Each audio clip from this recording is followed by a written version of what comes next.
Teresa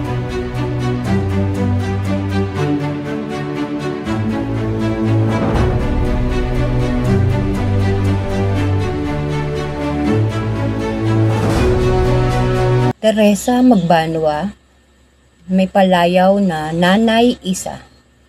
Si Teresa Magbanua, kilala bilang Visayan Joan of Arc. Isang guro na naging pinuno ng hukbo. Anak siya ni na Don Juan Magbanua na isang hukom sa Iloilo at Doña Alejandra Ferraris.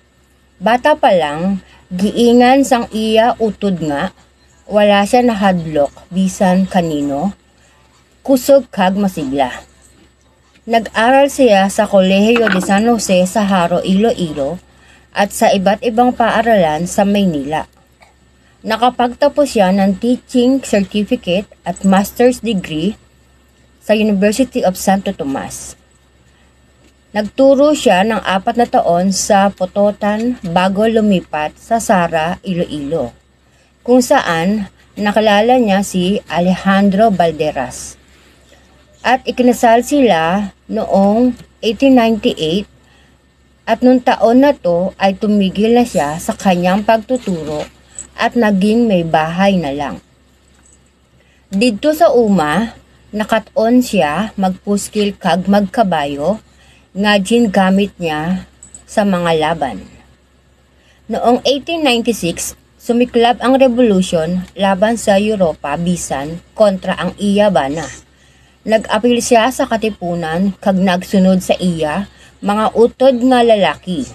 Sa tabang sang iya tiyo nga si General Perfecto Poblador, ginpahamtang siya bilang pinuno ng Sang Bolo Batalyon.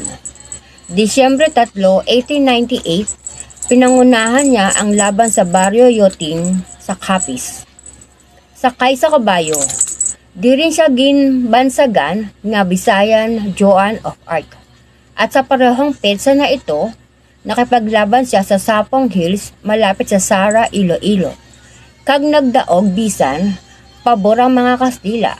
Disyembre 4, 1898, nakibahagi siya sa paglaya ng Iloilo City kasama sina Generals Martin Delgado, Roque Lopez at Quintin Salas.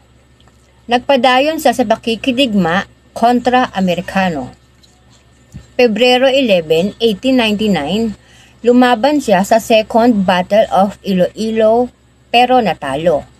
March 10, 1899, sa Battle of Balantang, nakasama niya ang kapatid na si Pascual, nakuha nila uli ang Haro.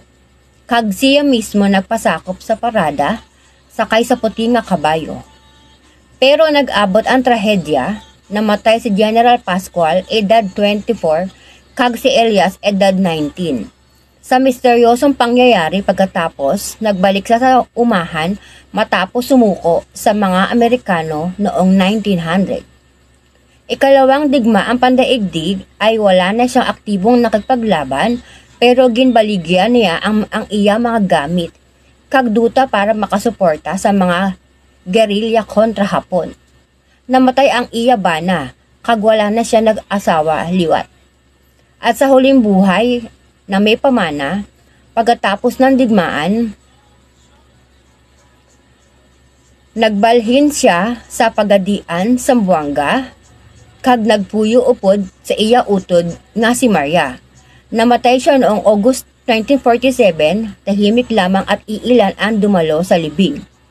May mga kalsada sa Iloilo pagpototan nga ngalan sa iya.